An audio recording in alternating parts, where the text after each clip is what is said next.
아버지와 아들이 약속에 대해서 이제 얘기를 하고 있었습니다.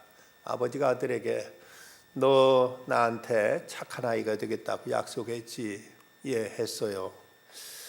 착한 행동하지 않고 나쁜 행동을 하면 내가 네게 매질하겠다고 약속했지? 하니까 아들이 하는 말이 예, 아빠. 하지만 제가 약속을 어겼으니까 아빠도 그 약속을 지키지 않아도 괜찮아요 라고 말하더랍니다. 제가 나쁜 짓을 했으니까 약속을 어기고 나쁜 짓을 했으니까 아빠도 때리겠다는 약속 안 지켜도 된다고 어린 꼬마아이가 이렇게 둘러대더랍니다. 약속이라는 것은 인격과 인격 사이에 서로를 믿고 신뢰하는 가운데 맺어지는 이제 하나의 계약입니다.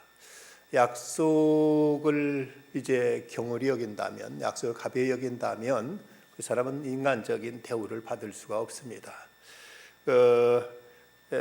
아버지가 아들에게 보내는 삶의 지혜 27가지라는 어떤 그 작자미 이상의 글이 있는데 거기 27가지 지혜 중에 맨 첫 번째 아버지가 아들에게 권면하는 그 지혜가 무엇인가 하면 약속 시간 늦는 사람하고는 동업하지 말거라. 시간 약속 지키지 않는 사람은 모든 약속을 지키지 않는다. 이 아버지는 아들에게 이제 인생의 여러 가지 교훈을 주면서 맨 첫 번째 시간 약속 지키지 않는 사람하고는 깊이 교제하지 말고 동업하지 말라고 이렇게 당부하고 있는 걸 보면 사람 사이 약속이라는 것이 얼마나 중요한가를 생각할 수 있습니다. 어떤 부자가 목이 돌아가서 그만 고개가 늘 이제 한쪽으로 돌아가 있는 상태로 앞을 향하지 못하고 있었습니다. 몸이 이러니 사람들 앞에 나가기도 그러고 늘 불편하고 여간 이제 괴로운 것이 아니었습니다. 그런데 어느 날 한 그 침술사가 찾아와서 자기가 침을 놓으면 그걸 앞으로 고개를 돌릴 수 있다는 것입니다. 그 말을 듣고 귀가 번쩍 돼가지고 제발 그렇게만 해준다면 내가 이제 얼마든지 내가 그 사례를 하겠다. 내가 만금이라도 못 주겠느냐고 이렇게 얘기를 합니다. 그러자 이 침술사가 그저 제가 고쳐드릴 테니까 그냥 5,000냥만 주시면 됩니다. 그럼 5,000냥이 뿐이냐 5만 냥이라도 드리겠다고 약속을 했습니다. 그러더니 침술사가 이 사람의 목에 몇 군데 침을 놓고 나니까 정말 고개가 딱 앞으로 돌아가는 것입니다. 정말 이렇게 신통할 때가 있나. 너무 좋았는데 막상 고개가 앞으로 돌아가고 나니까 돈 욕심이 좀 생겼습니다. 그래서 이 부자가 하는 말이 그거 미천도 들지 않았는데 1,000냥이면 되지 않겠습니까? 하고 이렇게 이제 약속한 것을 이제 값을 깎는 것이었습니다. 그러자 이 침술사가 그런데 온전히 나으려면은 침을 한 방 더 맞아야 됩니다. 그래서 침을 한 방 딱 맞았는데 이게 또 웬일입니까? 아까 돌아갔던 대로 고개가 싹 돌아가서 제자리로 돌아오지 않습니다. 그러자 이 침술사가 하는 말이 이제 미천도 들지 않았죠. 근데 미천 들지 않았는데 제가 감히 돈을 어떻게 받을 수가 있겠습니까? 하고는 그대로 훌쩍 가버리고 말더랍니다. 사람 사이에도 약속을 지키지 않게 되면 이런 이제 그 봉변을 당할 수가 있는 거죠. 그런데 하물며 하나님께 드린 약속, 하나님으로 한 약속이라면 이것은 성도로서는 목숨을 걸고 지켜야 될 문제입니다. 신실하신 하나님, 그 거룩하신 하나님, 그 지엄하신 분 앞에 우리가 약속을 하고 나서 그 약속을 제대로 지키지 않는다면 이건 무서운 그 죄가 됨을 알아야 됩니다. 그래서 성경은 말씀하기를 그 마음에 소원한 것은 해로울지라도 편하지 아니하며 해로울지라도 하나님 앞에 소원한 것은 결코 이것을 이제 변개해서는 안 된다고 말합니다. 어떤 사람이 술과 노름을 좋아하다가 알 수 없는 병에 걸려 죽게 되니까 그는 소시적에 교회 좀 다녔던 생각이 나서 하나님께 기도를 드립니다. 하나님, 만일 제 병을 낫게만 해주신다면 소 100마리를 헌금을 드리겠습니다 하고 이렇게 이제 기도를 했습니다. 그런데 그런 노름으로 다 탕진해 버렸던지라 소를 단 한 마리도 없는 가난뱅이였습니다. 그런데 소를 100마리를 드리겠다고 이렇게 철석같이 하나님 앞에 이제 약속을 하고 이렇게 기도를 했습니다. 근데 하나님께 그 기도를 들으셨던지 그 병이 이제 깨끗이 나았습니다. 근데 병이 나고 보니까 소를 100마리 드리기는 해야 되는데 드릴 돈이 자기 없자 밀가루 가지고 반죽을 해가지고 소 손가락만하게 소 모양을 만들어서 이것을 100개를 만들어 가지고 하나님 약속대로 소 100마리 바칩니다. 받아주시옵소서 하고 이렇게 이제 드렸습니다. 그러자 하나님께서 그에게 꿈에 나타나 이런 말씀하십니다.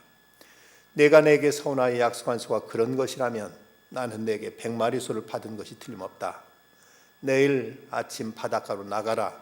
그럼 거기서 은 100냥을 볼 것이다. 그러자 이 사람은 자기가 하나님 앞에 한 짓을 생각지 않고 이제 하나님이 자기를 다 받아주신 것으로 생각하고 또 게다가 은 100냥까지 볼 것이라자 그는 기분 좋게 이제 바닷가로 나갔습니다.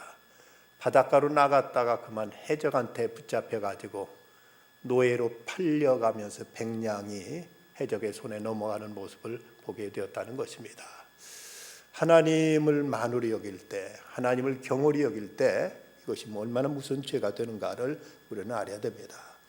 오늘 말씀에 보면 야곱의 가정에 닥친 대단히 불행한 일이 오늘 말씀에는 소개되고 있습니다.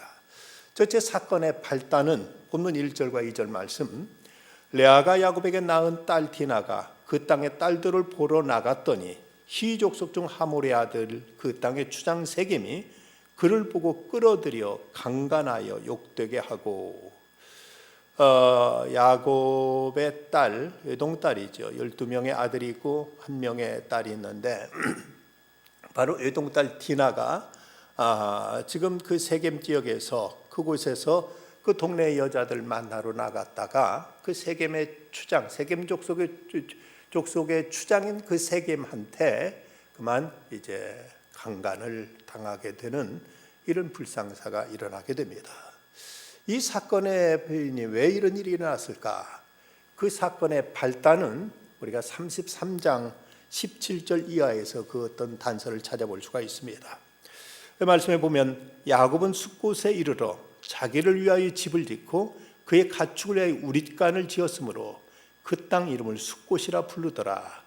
야곱이 밧담 아람에서부터 평안히 가나안 땅 세겜 성읍을 이르러 그 성읍 앞에 장막을 치고 그가 장막 친 밭을 세겜의 아버지 하몰의 아들들의 손에서 베크시다에 샀으며 라고 이렇게 말씀합니다. 야곱은 그 야복강에서 이제 하나님 앞에 한덕 뼈가 부러지도록 기도한 끝에 그는 형과 화해하게 되고 그리고 이제 그는 고향으로 돌아오고 있었습니다.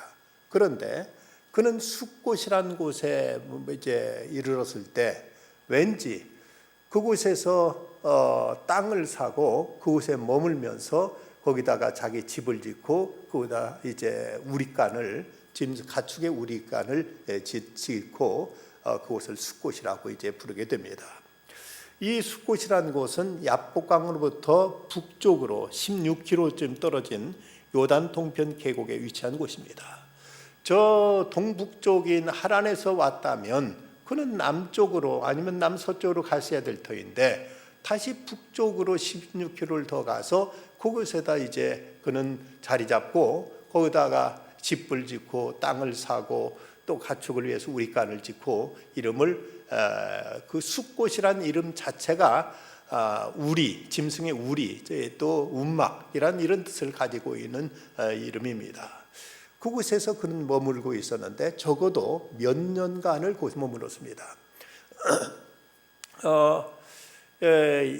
그 목축업을 하는 사람은 곳곳이 이제 이동하면서 가축을 이제 몰고 다니며 목축을 방목을 하고 하기 때문에 굳이 우리를 짓지 않아도 되는데 그는 거기서 터잡고 집을 짓고 짐승을 위해 가축을 위해서 우리까지 져놓고 그것을 이제 숫곳이라고 불렀던 것입니다. 그런데 그때 이제 그 디나의 나이는 16세 내지 17세쯤 되는 아주 성숙한 이제 처녀의 모습이었습니다. 왜 이곳에서 그가 머물렀는가? 어찌 생각하면 20년간에 걸친 하란에서 종살이 그리고 또 이제 그 라반이 추격해 올 때 그때 긴장 그리고 거기서 해납혀 이제 풀려나가 했더니 또 이제 그 에서와의 조우 등 그동안 여러 가지 이제 그야말로 숨가쁘게 달려왔던 자기의 어떤 인생길에 있어서 많이 지치고 힘들었던 그에게 여기서 좀 쉬었다, 여기서 푹 좀 쉬어야 되겠다 하는 이런 생각이었는지 그곳에 집까지 짓고 적어도 몇 년간을 그곳에 머물렀던 것입니다. 그런데 그가 한 가지 잊고 있는 것이 있습니다. 그가 형 에서를 피해서 하란으로 이제 도망가던 때 그는 루스란 들판에서 그야말로 혈혈단신, 외롭고 고독한 가운데 앞을 모르는 그런 불안 속에서 밤을 이제 잠자리를 뒤척이고 있을 때 하늘로부터 사닥다리가 내려오면서 천사들이 오르락 내리락 하고 하나님께서 그에게 나타나서 하신 말씀, 나는 내 조부 아브라함 내 아버지 이삭에게 하나님이다. 내가 너와 함께해서 너희가 어디를 가든 너를 지키며 너를 이끌이 이 땅으로 다시 돌아오게 하리라. 내가 네게 허락한 것을 다 이루까지 너를 떠나지 아니하리라 하는 이 하나님의 귀한 약속을 받습니다.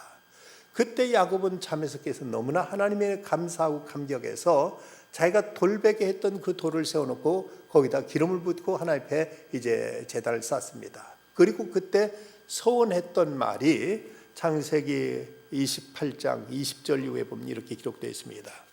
야곱이 서원하여 이르되 하나님 나와 함께 계셔서 내가 가는 이 길에서 나를 지키시고 먹을 떡과 입을 옷을 주시어 내가 평안히 아버지 집으로 돌아가게 하시오면 여호와께 나의 하나님 되실 것이요 내가 기둥으로 세운 이 돌이 하나님 집이 될 것이며 하나님께 내게 주신 모든 것에서 10분의 1을 내가 반드시 하나님께 드리겠나이다 라고 이제 그는 하나님 앞에 약속하고 있습니다. 그렇게 하나님 앞에 약속했다면, 서원했다면 그는 고향으로 돌아오자마자 이곳부터 찾아서 하나님 앞에 제단을 쌓았으면 됐습니다. 이곳에 와서 하나님 앞에 예배 드렸어야 되는데 그는 왠지 이곳을 찾지 않고 이제 다른 곳에서 얼쩡거리고 있었던 것입니다. 그가 그곳에서 이제 땅을 100케시타를 주고 샀다고 했는데 이 케시타라는 말은 화폐로 사용된 은을 가리키는 말로 언어학자 게세니우스는 이 케시타라는 말은 새끼 양을 의미해 가지고 한 케시타는 새끼 양 한 마리 가격에 상당하는 은이라고 이렇게 풀이하고 있습니다. 그러니까 그곳의 땅을 새끼 양 100마리 정도 주고 이제 그의 값을 치르고 그가 그곳의 땅을 사 가지고 그곳에서 머물러 있었던 것입니다. 그럴 때 그렇게 그곳에 몇 년간 보내고 있는 동안 야곱의 딸 디나가 그 세겜적인 풍물에 대한 호기심과 또 그 동네 이제 여자를 만나러 나갔다가 그만 그곳 추장인 세겜의 눈에 띄어서 끌려가서 강간을 당하는 이런 불상사가 일어나게 되고 말았습니다. 여기서 세겜이 디나를 강간을 욕되게 했다고 했는데 이 세겜 지방이 블레셋 사람들이 사는 이곳 지역은 한때 사라도 그리고 리브가도 아비멜렉한테 끌려가서 욕보임을 당할 뻔했던 곳으로서 이제 그 당시 가나안 족속들의 낮은 도덕 수준을 보여주는 곳이었습니다. 이렇게 이런 사람들이 살고 있는 마을에 디나는 아무런 보호자도 없이 혼자 그냥 이곳에 놀러 나갔다가 그만 이런 봉변을 당하고 말았던 것입니다. 위험한 곳이라면 그리고 유혹받을 만한 시험받을 만한 곳이라면 함부로 이런 곳을 접근하지 않는 것이 지혜입니다. 그런데 처녀의 몸으로 이런 곳에 아무런 보호자도 없이 혼자 그냥 이제 놀러 나갔다가 그는 그곳에서 강간당하는 이런 이제 참으로 부끄러운 이제 수모를 겪게 됩니다. 특별히 여러 가지 유혹 가운데 성적인 유혹은 무엇보다도 그럴 환경과 장소를 피하는 것이 최상의 이제 유혹을 이길 수 있는 비결이라고 합니다. 옛날 요셉 같은 경우는 보디발 장군의 아내가 유혹하자 옷까지 벗어둔 채 거기서 달아나 버렸습니다. 그 장소를 피했습니다. 적어도 이런 문제에 있어서는 부딪혀 가지고 승리할 사람이 많지 않다. 그런 환경과 장소를 거부해야지 그런 곳에 얼쩡거리다 보면 시험 받고 이런 데서 실족하기 십상이라고 합니다. 이런 잘못된 환경과 잘못된 이제 이런 여건을 거부하고 이걸 멀리해야 되는 것이죠. 요한 웨슬리 어머니 수산나 웨슬리는 세계적으로 훌륭한 어머니의 반열에 오르는 훌륭한 여성입니다. 어느 날 그녀의 딸이 말을 듣지 않고 고집을 피우자 그를 교육하기 위해서 이 한 어머니는 이런 방법을 썼습니다. 어머니는 딸한테 숯을 불에 타서 이제 불이 꺼진 숯을 한아름 가져와서 이것을 안아보라고 이렇게 말했습니다. 그러니까 딸이 그 말을 그걸 보더니 거기 이제 뜨악하고 이제 까만 숯을 이걸 안아보라고 하니까 그것을 앉지 않으려고 이제 머뭇거리니까 괜찮다. 이건 불이 꺼진 거야. 뜨겁지 않아. 하고 이렇게 얘기를 합니다. 그러자 그 딸이 한 말이 그렇지만 손이 더러지잖아요. 그 말에 수산나 웨슬리는 이런 교훈을 주었습니다. 바로 그 점이다. 사람의 행동에는 화상까지는 입지 않지만 손과 가슴을 더럽게 하는 행위도 있단다. 못된 친구들하고 사귀고 좋지 못한 데 어울리다 보면 그것이 당장 어떤 생명을 잃거나 그 당장 어떤 상해를 입는 일은 아니라도 까만 숯을 끌어안을 때 손이 더러지고 옷이 더러워지는 것처럼 이런 환경과 이런 여건에 이제 가까이 하게 되면 내 자신을 더럽게 하는 것이 된단다 하고 어머니는 딸에게 이런 교훈을 주었다고 합니다. 이제 세겜은 디나를 마음 깊이 연연해 가지고 그녀의 마음을 위로하고 아버지 하몰에게 부탁해서 저 디나하고 어떻게든 결혼할 수 있도록 이제 다리를 놔주십시오. 그래서 하몰이 야곱한테 찾아가서 당신 딸을 우리 아들한테 좀 시집 보내라. 그리고 당신들 우리와 같이 이곳에 있어서 잘 지내도록 하자 하고 이렇게 이제 그 얘기를 합니다. 이때 세겜도 그가 하는 말이 12절 말씀 보면 이 소녀만 내게 주어 아내가 되게 하라. 아무리 큰 혼수와 예물을 청할지라도 너희가 내게 말한 대로 주리라 하고 이렇게 이제 그녀를 어떻게든 자기 아내로 삼기 위해서 온갖 이제 나름대로는 이제 가서 사정을 하고 뭐든지 다 이제 그 요구하는 건 다 들어주겠다고 이렇게 이제 말을 합니다. 이때 그 야곱은 이 말을 듣고는 아들들이 모두 다 들판에 나가 있었기 때문에 말을 하고 있다가 아들이 돌아왔을 때 이 얘기를 하자 아들은 이제 이로 인해서 그들은 이제 격분하게 됩니다. 이 사건은 이제 어떻게 발전될까요? 야곱의 아들들이 이 소식을 들었을 때 저들은 이제 복수의 칼을 갈게 됩니다. 그래서 저들에게 이제 그 요구하는 것이 뭐든지 얘기만 하면 다 들어주겠다고 하자 야곱의 아들들이 그들에게 하는 말이 그렇다면 좋다.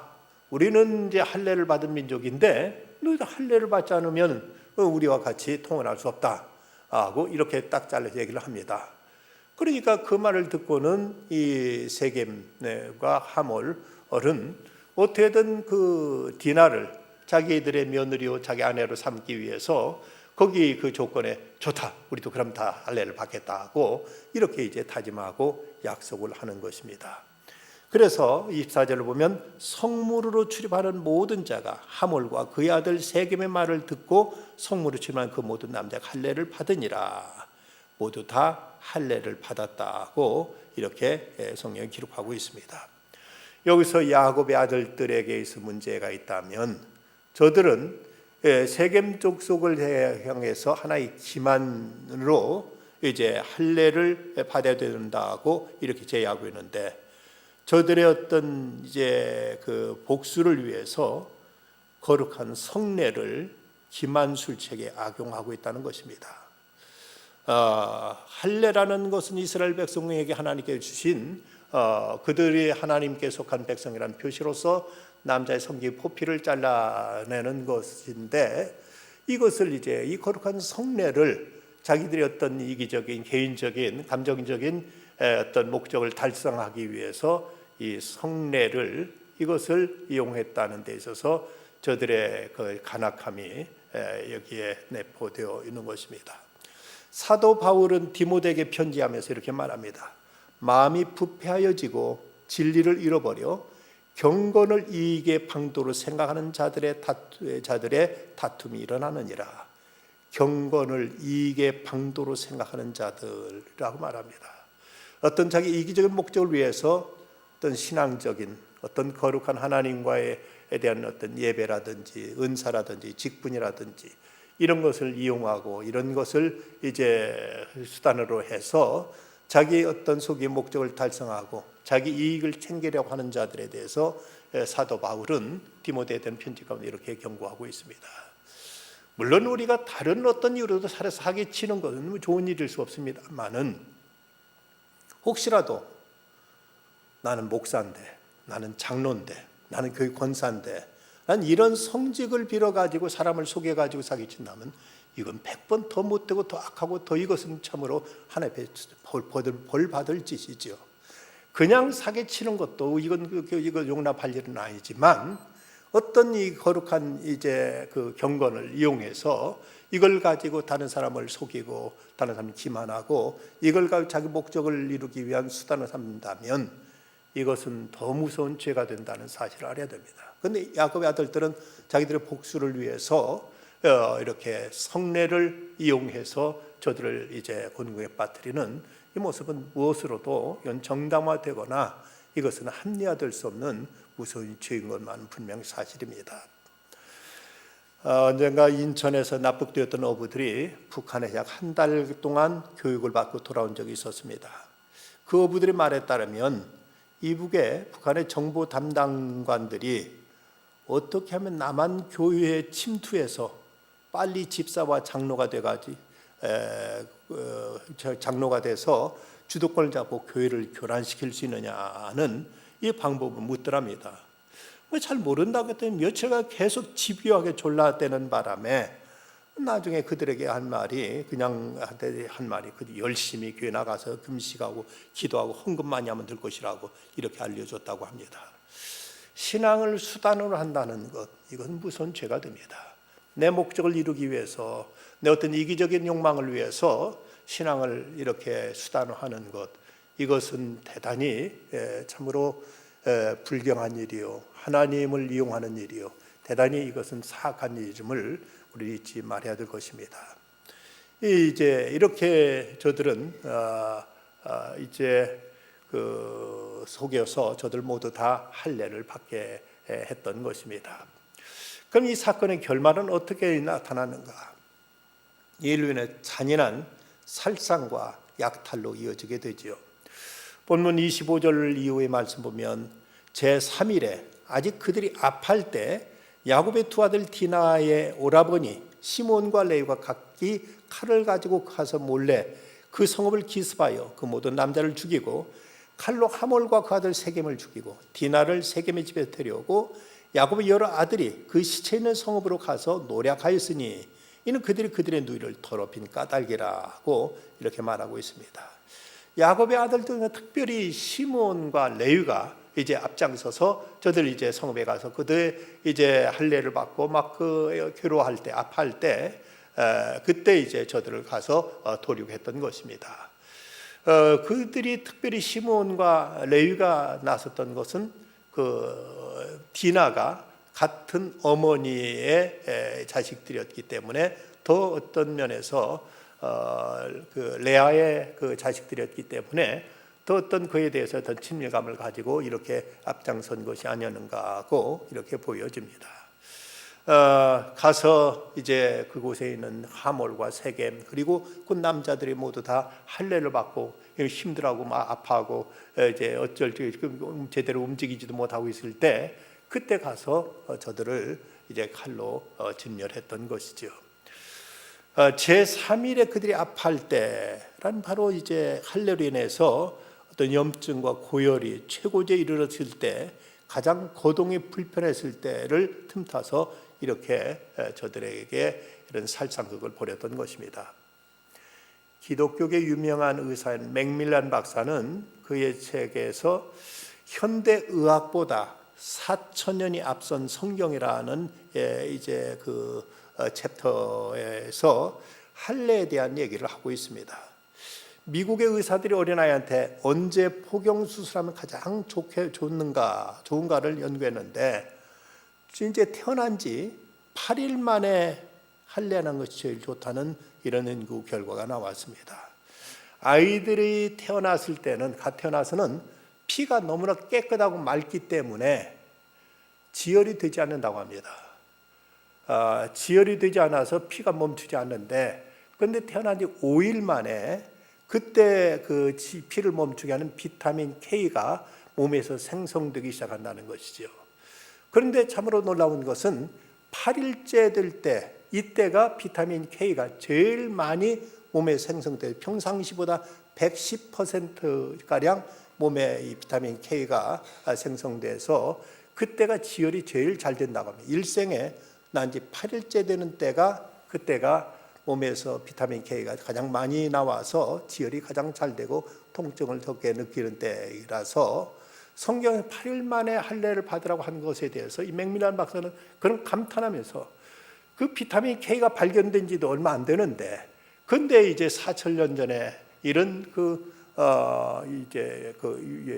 이런 놀라운 일이 성경에 기록됐다는 사실로 인해서 그는 이제 참으로 현대과학보다 4,000년이 앞선 성경이라는 이런 타이틀로 글을 쓰기도 했습니다. 근데 오늘날은 뭐 이제 이런 수술에도 다 마취를 하고 또 뭐 메스를 가지고 그 부분만 이제 자르기 때문에 뭐 그렇게까지는 고통이 심하지는 않을지라도, 그런데 옛날은 무슨 뭐 요즘 같은 메스가 있는 것도 아니고 또 마취를 할 수 있는 것도 아니고 잘 제대로 봉합도 잘 되지 않고 하니까, 더군다나 그것도 어릴 때가 아니라 성년이 돼가지고 이제 이렇게 수술을 했으니, 복용 수술을 했으니 그 고통은 이루 말할 수 없었을 것입니다. 바로 그런 때를 이용해서 저들이 이제 그 세겜 사람들을 이제 도륙했던 것이죠. 어떤 사람이 버스를 타고 오는데 보니까 한 초등학교 6학년쯤 되는 아이가 버스에 올라타더니 버스 뒷자리에 가서 딱 앉더니 이 어린 녀석이 두 자리를 딱 차지해가지고 다리를 쫙 벌리고 앉더랍니다. 저 녀석, 어린 녀석이 좀 건방지지 안방처럼 생각하는구나. 그런데 그 다음에 그 버스에 올라온 두 대학생이 그 뒤로 가서 초등학생 양 옆에 앉더니 다리 양쪽에 다리를 다리를 쫙 벌리고 아이를 다리를 막 밀어붙이더랍니다. 그러니까 이 아이가 안 오므리려고 안간 힘을 쓰는데 대학생이 밀어붙이니, 다리를 몰아붙이니 다리가 모아지지 않을 수가 없었던 거죠. 나중에 이 아이가 울상이 돼가지고 하는 말이, 형들도 포경수술했어요? 하고 묻더랍니다. 이 녀석이 포경수술하고 참 이제 아파서 이제 버스에 타서 다리를 쫙 벌리고 있는데 그걸 모르고 어린 녀석이 다리를 쫙 벌리고 있다고 이제 대학생들이 양쪽에서 막 다리를 몰아붙이니까 이 녀석이 하는 소리가, 울상이 돼가지고 형들도 포경수술했어요? 하고는 이렇게 울상을 짓더라는 것이죠. 바로 이렇게 이제 가장 힘들 때 저들은 이런 이제 살상극을 벌이게 됩니다. 근데 시므온과 레위는 디나의 친학 오라비로서 이제 세겜 족속들에게 복수국의 주모자들이 되는데, 이때 이들의 나이는 가장 혈기왕성한 20세 안팎이었을 것으로 이렇게 보여집니다. 훗날 야곱은 임종시에 이들의 잔인성을 지적하면서 이런 저주를 내리는 것이 창세기 49장 5절 이후에 나옵니다. 시몬과 레위는 형제요, 그들의 칼은 폭력의 도구로다. 내 호나 그들의 모의에 상관하지 말지어다. 내 영광아 그들의 집회에 참여하지 말지어다. 그들의 분노대로 사람을 죽이고 그들이 혈기들의 소의 발목 힘줄을 끊어서 있음이로다. 그 노염이 혹독하니 저주를 받을 것이요 분기가 맹렬하니 저주를 받을 것이라. 내가 그들을 야곱 중에서 나누며 이스라엘 중에서 흩으리로다는 이들에 대한 저주가 창세기 49장 5절로 7절 사이에 기록되는 것을 볼 수가 있습니다. 그런가 하면 다른 형제들은 그들을 죽이는 데는 가담하지 않았지만 가서 이제 약탈하고 노략질하는 데는 다른 형제들도 모두 다 나서서 거기 가서 그 세겜 족속들의 모든 재산을 약탈해 오는 장면이 나타납니다. 저들이 만약 이 행위가 자기의 누이를 욕보인 것에 대한 어떤 정의로운 복수였다면 재산엔 손대지 말았어야죠. 그런데 저들 한 짓은 무슨 이유로도 정당하지 못했고 이건 결코 신앙인답지 못한 이런 이제 도둑질에 지나지 않았던 것입니다. 이 일로 인해서 야곱의 가정은 참으로 불행한 이런 사건과 함께 자식들은 자식들대로 각기 아버지에게 근심이 되었고, 아버지는 이 일로 인해서 그가 탄식한 말을 보면 30절에서 야곱이 시몬과 레위에게 이르되 너희가 내게 화를 끼쳐 나로 하여금 이 땅의 주민 곧 가나안 족속과 브리스 족속에게 악취를 내게 하였도다. 나는 수가 적은즉 그들이 모여 나를 치고 나를 죽이리니 그러면 나와 내 집은 멸망하리라 하고 이렇게 한탄한 소리가 나옵니다. 이런 불행한 일이 왜 어떻게 발생하게 됐을까? 먼저는 야곱이 서원을 지키지 않았기 때문입니다. 베델에 가서 하나님 앞에 경배드리겠다고 약속해 놓고 그는 이제 그 하란에서 돌아올 때 그토록 그가 하나님께 약속해 놓고도 그는 이제 그곳에 그 약속을 망각하고 약속을 그는 이제 지키지 않고 그는 이제 그 하나님 앞에 시건하고 말았기에 이런 불행한 일이 닥쳤습니다. 시편 15편에 보면 여호와여 주의 장막에 머무를 자 누구며 주의 성산에 사는 자 누구니까 하고 묻고 나서 그 마음에 서운한 것은 해로울지라도 편치 아니하는 자라고 4절에서 말씀하고 있는 거 볼 때 저들은 서원을 지키지 아니함으로 인해서 이런 불행한 일을 당하게 됩니다. 그런가 하면 저들은 하나님의 집이 아닌 짐승의 우리간에서 머물러 있었기 때문입니다. 베델, 그는 베델에 하나님을 배웠고 그곳에서 하나님께 경배드렸고 그 하나님께 또 경배할 것이라고 서원했는데, 벳엘이란 말은, 벳이란 말은 집이란 말은, 엘은 하나님입니다. 하나님의 집으로 가지 않고 숫곳 짐승의 우리간에서 머뭇거리고 있었던 것이 저들로 하여금 이렇게 불행한 일을 당하게 하고 말았던 것입니다. 우리 삶이 어디를 중심으로 살아가고 있는가? 하나님의 집을 중심으로 살아가고 있는가? 아니면은 그저 세상에 그저 먹고 싸고 완전히 이제 그저 동물처럼 살아가는 이런 틈바구니에서 끼어서 같이 노닥거리고 있지는 않는가? 우리 삶의 근거지가 과연 어딘가를 생각하게 됩니다.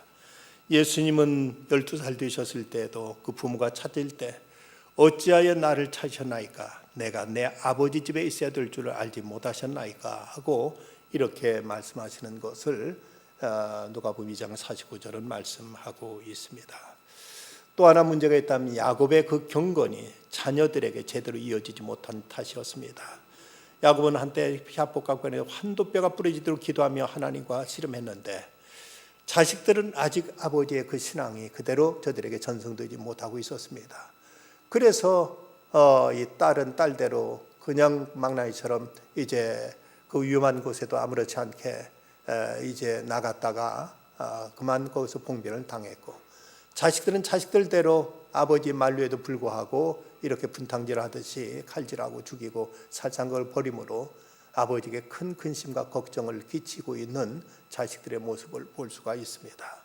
그런가 하면 야곱도 그곳에 머물면서 하나님 앞에 마땅히 가서 예배하면서 하나님의 말씀을 받고 하나님과 교제 속에서 그 신앙을 다시 새롭게 했어야 될 터인데, 한때는 한돛가 부러지듯 기도했던 그가 이 숲곳에서 여러 해를 머물면서 그 믿음도 많이 해이되어서인지 야곱이 하는 말을 보면 대단히 불신앙적인 내용이 나타나 있습니다. 30절 말씀 보면 야곱이 시몬과 레위에게 이르되 너희가 내게 화를 끼쳐 나로 하여금 이 땅의 주민 곧 가나안 족속과 브리스 족속의 악취를 내게 하였도다. 나는 수가 적은즉 그들이 모여 나를 치고 나를 죽이니 그러면 나와 내 집이 멸망하리라. 참으로 유감스러운 것은 야곱은 입의 이 말은 자식들의 잘못을 죄악을 꾸짖는 것보다는 그 죄 때문에 임할 환난을 염려하고 있다는 사실입니다. 특별히 그 환난을 염려하되 자기 자신에게 미칠 환난을 염려하고 있습니다. 여러분 이 30절 한 절 안에 나라는 단어가, 내게라는 단어가 몇 번이나 나오나 한번 찾아보시기 바랍니다. 너희가 내게 화를 끼쳐 나로 하여금 이 땅의 주민 곧 가나안 족속과 브리스 족속에게 악취를 내게 하였도다. 나는 수가 적은즉 그들이 나를 치고 나를 죽이니 그러면 나와 내 집이 멸망하리라. 수없이 거듭거듭 반복하면서 자기를 얘기하고 있는 걸 보면 야곱은 지금 이런 불상사를 당한 곳에서도 자기 걱정만 하고 있고 제 어려움만 지금 이제 토로하고 있지 자식들의 잘못에 대해서 신앙적으로 책망하는 태도가 아닙니다. 이걸 보면 그가 그토록 하나님 앞에 매달려서 하나님을 의지했고 그런 가운데서 에서와의 관계도 평화롭게 해결했던 그가 예배가 소홀해지니까 하나님 앞에 베델에 나가서 하나님 앞에 드렸던 예배가 점점 그에게 이제 그 기억이 식어졌을 때 그건 또다시 자기 걱정, 자기 안위, 자기 염려 여기에서 현하지 못하고 자식들의 잘못에 대해서 그 잘못 그 자체보다도 자기 걱정만 하고 있는 이런 초라한 아버지 모습을 보여주고 있습니다. 우리는 하나님 앞에 서운한 것이 있다면 우리는 거룩하게 우리는 경건히 지켜야 됩니다. 그리고 우리가 사시의 중심 삼고 이제 살아가야 될 곳은 베델이지 숫곳이 아닙니다. 하나님의 집을 중심 삼고 살아가야 되지 우리는 짐승의 우리과 같은 곳에서 죄인들과 노닥이고 악인들의 자리에 앉고 많은 자들과 쓱덕이면서 이렇게 살아서는 안 될 것입니다. 그리고 우리가 하나님 앞에 결단하고 고백했던 믿음이 내 자신뿐만 아니라 온 가족이 함께 이 믿음으로 가정을 든든히 세우는 가운데 이런 야곱의 가정에 일어났던 이런 부끄럽고 수치스러운 일 그리고 근심되고 참으로 불안한 일 이런 불상사가 일어나지 않도록 가정을 믿음의 반석 위에 세워서 늘 하나님의 돌보심 안에 평강의 평강을 누려가는 우리들의 삶이 되어야 되겠습니다. 기도하십시다. 거룩하신 아버지 하나님, 오늘도 주님 앞에 나와 주의 말씀을 받습니다. 저희가 이 시간 이 자리에 있지 아니했다면 어느 곳 무엇을 할지 모르는 저희들인데 어느 때 늘 주의 전을 가까이 하며 주 앞에 기도하는 중에 늘 말씀으로 새로워지게 해주시고 특별히 하나님 앞에 무언가 서운한 것이 있다면 해로울지라도 반드시 약속을 신실히 지킬 수 있는 저희들의 바른 믿음이 되게 해주시옵소서. 그리고 환난의 자리, 시험의 자리, 위험한 자리를 찾지 않게 하여 주시고 믿는 이들과 더불어 함께 기도하고 교제하며 신실하게 신앙을 지켜가고 저희들의 신앙이 저희 자신뿐만 아니라 자녀들 때에도 그대로 이어지도록 가정을 믿음 안에 굳게 세울 수 있는 저희들 되게 해주시옵소서. 예수님의 이름으로 기도드리옵나이다.